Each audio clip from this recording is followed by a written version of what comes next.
And welcome my YouTube channel. आज हम बात करने वाले हैं महाभारत से। अर्जुन के रथ पर हनुमान जी क्यों विराजमान थे, क्या आप जानते हैं असली कारण? महाभारत युद्ध में भगवान श्री कृष्ण जिस अर्जुन के सारथी बने थे, उस रथ की छत पर हनुमान जी विराजमान थे। इसलिए आज भी अर्जुन के रथ की पताका में हनुमान जी को दर्शाया जाता है। पर क्यों, आइए जानते हैं। हनुमान जी महाभारत हिंदू धर्म ग्रंथों के मुताबिक भगवान हनुमान और भीम दोनों भाई थे, क्योंकि दोनों वायु पुत्र थे। वनवास के समय महाभारत युद्ध में भगवान श्री कृष्ण जिस अर्जुन के सारथी बने थे, उस रथ की छत पर हनुमान जी विराजमान थे। वनवास के समय जब बद्रिकाश आश्रम में रह रहे थे, तब उड़ते हुए एक शस्त्रदल वाला कमल द्रौपदी के पास आया। उसकी गंध की महक से द्रौपदी कमल के ऊपर मोहित हो गई थी और द्रौपदी ने भीमसेन कहा कि यह कमल बहुत पसंद है, मैं ये कमल धर्मराज युधिष्ठिर को भेंट करूंगी। अगर आप मुझे प्रेम करते हैं तो यह कमल मेरे लिए लेकर आएं। द्रौपदी के कहने पर भीम कमल वाली दिशा की ओर चल देते हैं।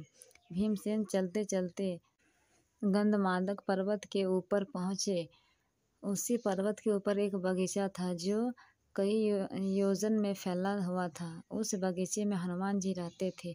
जब हनुमान जी ने जाना कि उसका भाई भीमसेन बगीचे के अंदर आ रहा है, वहां से जाने वाले एक सड़क को रोक लिया और प्रतीक्षा करने लगे। भीमसेन ने रुद्र बानर को देखा, तब उन्होंने हनुमान जी से अपना मार्ग छोड़ने के लिए कहा, लेकिन हनुमान जी कहा कि आप आगे जाना चाहते हो तो मुझे लांग कर चले जाओ। भीमसेन ने कहा कि हर एक मनुष्य में परमात्मा का वास होता है, इसलिए मैं आपको लांग नहीं सकता हूँ। हनुमान जी भीमसेन का रास्ता छोड़ने को तैयार नहीं हुए और वाद विवाद बढ़ गया। तब ही हनुमान जी ने भीमसेन को बताया कि मैं तुम्हारा भाई पवन पुत्र हनुमान हूँ। इसे सुनकर भीमसेन हनुमान जी को के चरणों में गिर गए और प्रणाम की। वे चारों युग और युग के आचरण, धर्म, अर्थ, काम और मोक्ष का ज्ञान दे। हनुमान जी ने भीमसेन को सभी ज्ञान दिया और इसके साथ भीमसेन ने हनुमान जी से इच्छा प्रकट की। आपने रामायण के समय में समुद्र को लांघते समय विराट स्वरूप धारण किया था।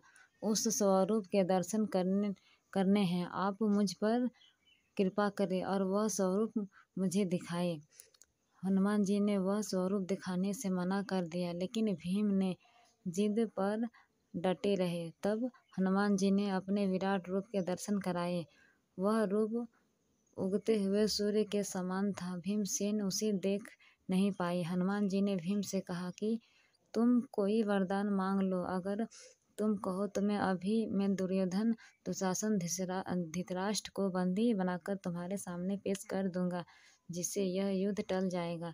लेकिन भीम ने कहा कि वे धर्म के मार्ग से ही युद्ध लड़ेंगे। अगर आपको मेरे लिए कुछ करना है तो युद्ध में मेरी सहायता करना।